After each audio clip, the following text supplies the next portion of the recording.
In September of 1972, 26-year-old Linda Diane Russ was reported missing out of the city of Norfolk by her family and friends. Several months later, on December 27, 1972, her skeletal remains were found here at the dead end of Deepwater Road in Chesapeake. They were found after a group of children were down here playing. This was a time when this area was used to launch boats into the Intercoastal Waterway. It's not necessarily an area that was very commercial or very populated. The children that were playing out here had located a human skull and a human leg bone. Because Diane was reported missing out of the city of Norfolk, they coordinated with us, with Chesapeake Police, and they put together a 21-man search team to come out here, try to dig around and see if we could locate more bones. They were able to find more skeletal remains and then used a jawbone that was recovered to compare to the known dental records of Diane. It was a positive match. However, unfortunately, due to the condition of the remains, the medical examiner was not able to determine a cause of death. To go back a little bit before her disappearance, in the early 1970s, there was a series of burglaries that broke out in the Tidewater area. The police were closing in on a group of suspects, one of them being a man by the name of Cecil Frenchie Phelps.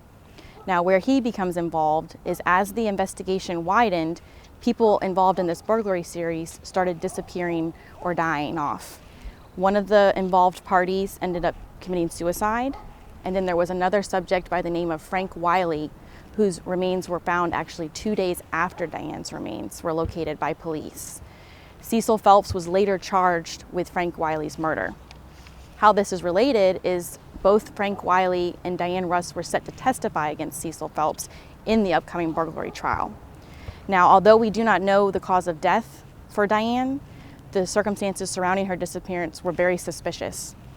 The night before she went missing, on August 23, 1972, she was hanging out at a local bar in Ocean View that was called Daniel's Den.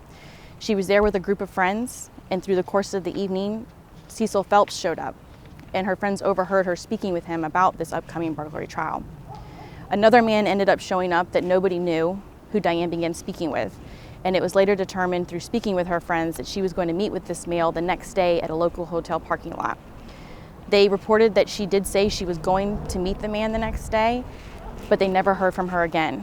She was never seen again until several months later in December, when her skeletal remains were found in this area.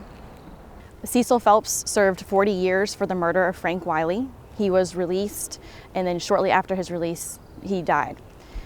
We do ask if anybody knows anything. Maybe people were there at Daniel's Den that night. Maybe people know who Cecil Phelps was. Maybe somebody even knows who Diane Russ was.